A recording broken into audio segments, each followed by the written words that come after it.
Baik, Assalamualaikum warahmatullahi wabarakatuh. Perkenalkan, nama saya Claudia Cynthia Bella dengan NPM 24782040. Saya merupakan mahasiswi dari Politeknik Negeri Lampung, jurusan Teknologi Informasi, Prodi Teknologi Rekayasa Internet. Baik teman-teman, pada video handphone kali ini terkait mata kuliah analisis dan ilmu data untuk TI, saya akan membahas terkait analisis regresi linier berganda menggunakan dataset dari Coffee Quality Dataset. Nah, analisis ini teman-teman bertujuan untuk mengetahui faktor-faktor apa saja yang paling berpengaruh terhadap total skor dari kopi. Misalnya apakah aroma atau rasa atau aftertaste atau keasaman yang paling menentukan kualitas keseluruhan. Nah, sebelum masuk ke praktikum, di sini kita akan pahami sedikit dulu terkait konsepnya ya. Nah, teman-teman, regresi linier berganda adalah metode statistik yang digunakan untuk memprediksi nilai suatu variabel dependent, yaitu Y, berdasarkan dua atau lebih independen, X1, X2, X3, secara sederhana. Nah, regresi membantu kita menjawab pertanyaan seperti apakah peningkatan aroma dan flavor dapat meningkatkan total skor kopi. Nah, model regresi ini juga memberikan kita gambaran tentang seberapa besar pengaruh tiap faktor, apakah pengaruhnya positif atau negatif. Nah, serta seberapa kuat hubungan antar variabel tersebut. Nah, di sini kita membahas topik datasetnya coffee production and export ya. Di sini udah ada kode-kodenya, sudah saya melakukan praktikum ya. Saya akan menjelaskan ya dari praktikum 11 ini. Nah, pada tahap 1 kita kan import library dan pembacaan dataset. Nah, tahap pertama ini yang dibutuhkan itu ada import pandas, lalu ada NumPy, lalu ada Seaborn, lalu ada Matlab.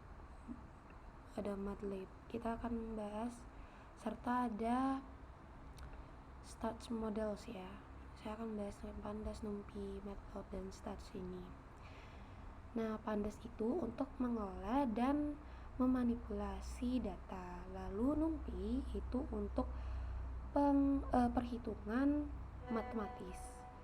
Nah, kalau Matplotlib itu Matplotlib dan Seaborn, teman-teman, itu untuk visualisasi data. Serta Start Models ini itu untuk membangun model regresi dan melakukan uji statistik. Nah, setiap library itu punya peran penting ya. Pandas ini berfungsi sebagai lembar kerja Excel di Python. Nah, NumPy ini untuk memudahkan operasi numerik seperti main dan standard definition. Seaborn dan Matplotlib ini membantu kita memahami data melalui grafik. Serta yang terakhir itu Stats Models ini digunakan untuk menganalisis hubungan antar variabel secara kuantitatif. Nah, selanjutnya di sini kita import ini ya, file dari dataset kita itu dibaca menggunakan pdread CSV di sini. pdread CSV dan kita tampilkan 5 baris pertama agar mengenali struktur data. Di sini kita menggunakan devinfo. Lalu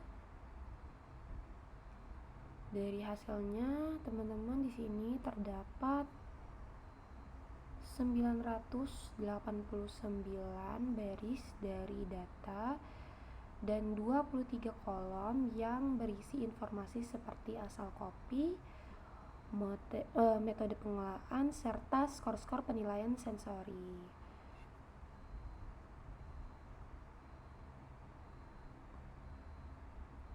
Nah, dari devinfo tadi ini, teman-teman, dari devinfo kita itu bisa melihat tipe data setiap kolom. Nah, apakah numerik atau teks. Kemudian kita cek missing value di sini.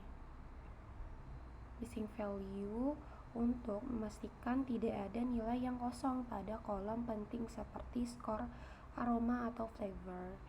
Selanjutnya kita menggunakan black spot untuk mendeteksi adanya outlier, yaitu nilai yang terlalu ekstrim dibanding data lainnya. Nah, outlier penting diperhatikan karena bisa memengaruhi hasil regresi, menyebabkan hubungan antar variabel terlihat lebih kuat atau lebih lemah dari yang sebelumnya. Itu terkait dari tahapan 2 ya, eksplorasi dan pemeriksaan data.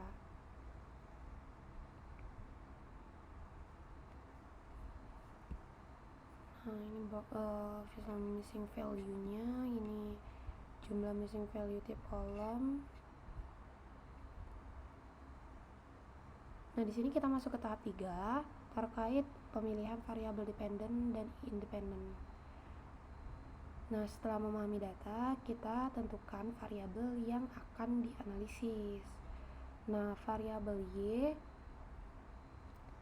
adalah data scores total. Ini adalah total skor kualitas kopi yang ingin kita prediksi. Nah, variabel X-nya itu adalah data scores aroma atau aroma kopi, lalu ada data score flavor, lalu ada aftertaste, dan ada acidity atau tingkat keasaman. Ini aftertaste itu kayak setelah kita minum kopi itu. Nah, kalau rasa ya rasa dari kopi itu gimana, aroma ya aroma kopi itu bagaimana. Nah, 4 variabel ini dipilih karena secara logika dan teori penilaian kopi, aspek sensori inilah yang paling berpengaruh terhadap kualitas akhir. Nah, kita lanjut ke analisis korelasi dan hubungan antar variabel. Sebelum membangun model, kita perlu tahu seberapa kuat hubungan antar variabel. Kita menggunakan heat map korelasi dan hasilnya di sini menunjukkan semua variabel X memiliki korelasi positif yang cukup tinggi terhadap Y. Artinya, jika aroma, flavor, aftertaste, dan acidity meningkat, nah maka total score juga cenderung meningkat. Namun, kita juga perlu berhati-hati nih. Korelasi tinggi antar variabel X itu bisa memicu multikolinearitas yang akan diuji di tahap berikutnya. Nah, di sini kita lanjut ya, tahap 5. Yaitu pembangunan model regresi linear berganda, OLS. Pembuatan model regresi linear ganda. Nah, di tahap ini kita menggunakan fungsi OLS. Di sini OLS dari stats models untuk membangun model regresi. Hasilnya menunjukkan di sini R squared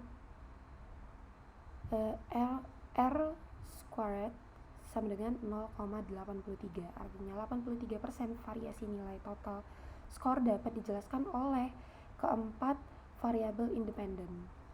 Nah, p-value-nya itu dari semua variabel kurang dari 0,05, yang berarti semua signifikan secara statistik. Nah, koefisien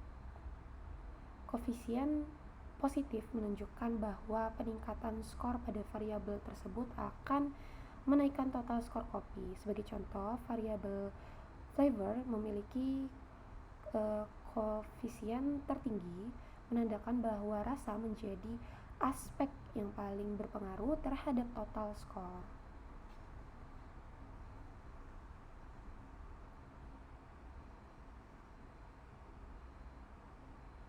Ini ya 0,83 tadi. R-square-nya ini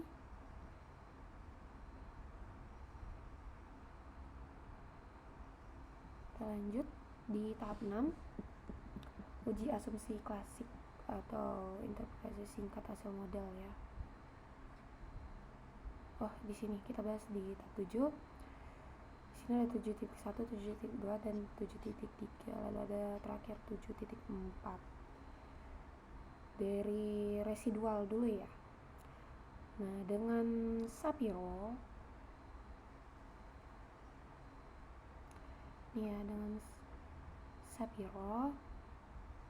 dan histogram residual kita mengecek apakah bisa prediksi berdistribusi normal.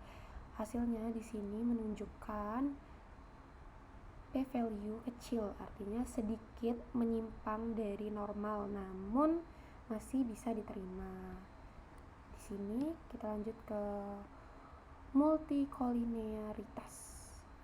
Atau VIF. Nah, semua nilai VIF ini di bawah 10, artinya tidak ada korelasi berlebihan antar variabel X sehingga model masih stabil. Di sini ya.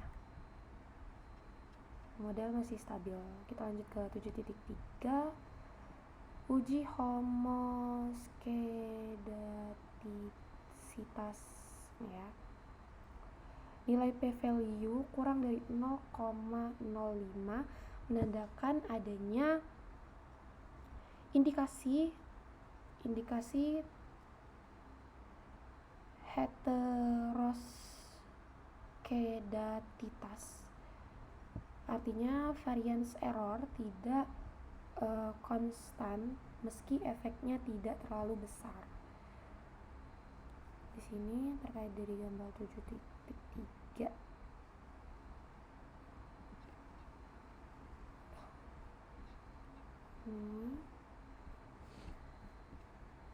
Di 7.4 itu kan uji autokorelasi ya.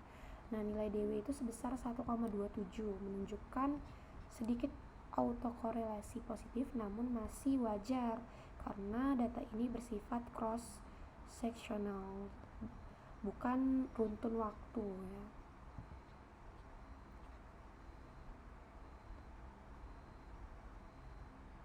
Nah, itu terkait tahap 6. Kita next ke selanjutnya, evaluasi modal. Nah, untuk menilai ketepatan model, kita itu hitung berapa metrik evaluasi. Nah, di sini R-squared-nya 0,830. Nah, ini model ini menjelaskan 83% variasi data. MSE 2,524 itu menunjukkan rata-rata kuadrat kesalahan. Di sini RMSE 1,589, rata-rata kesalahan prediksi sekitar 1,6 poin. Lalu MAE itu 0,957, kesalahan absolut rata-rata di bawah 1 poin. Artinya model ini sudah cukup akurat dan dapat diandalkan dalam memprediksi kualitas kopi ya, teman-teman. Nah, di sini prediksi nilai baru di tahapan terakhir, model yang sudah terbentuk digunakan untuk memprediksi 5 data pertama. Nah, hasil prediksi itu menunjukkan nilai yang sangat dekat dengan nilai aktual sehingga model itu dapat digunakan untuk memperkirakan total skor kopi baru dengan cukup baik. Nah, terkait dari interpretasi dan kesimpulan dari keseluruhan tahapan analisis dapat disimpulkan bahwa keempat variabel dari aroma, flavor, aftertaste, dan acidity atau keasaman itu semuanya berpengaruh positif dan signifikan terhadap total skor. Nah, yang kedua, Flavor dan aftertaste memiliki pengaruh paling besar terhadap penilaian akhir kopi. Nah, yang terakhir, model memiliki akurasi yang tinggi dan bisa digunakan untuk membantu proses penilaian kopi secara kuantitatif.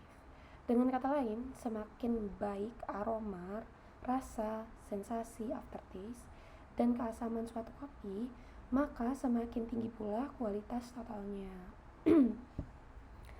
Nah, teman-teman, itulah yang dapat saya sampaikan ya terkait dari hands-on kita analisis regresi linear berganda pada dataset kualitas kopi. Melalui tahapan ini, teman-teman, kita tidak hanya belajar cara membangun model prediksi, tetapi juga memahami bagaimana interpretasi statistik dapat membantu pengambilan keputusan yang berbasis data. Saya rasa cukup, teman-teman. Itu saja yang dapat saya sampaikan. Bila ada kurang, saya mohon maaf. Saya akhiri hands-on saya pada saat ini. Bila ada kurang, saya mohon maaf. Saya akhiri. Wassalamualaikum warahmatullahi wabarakatuh.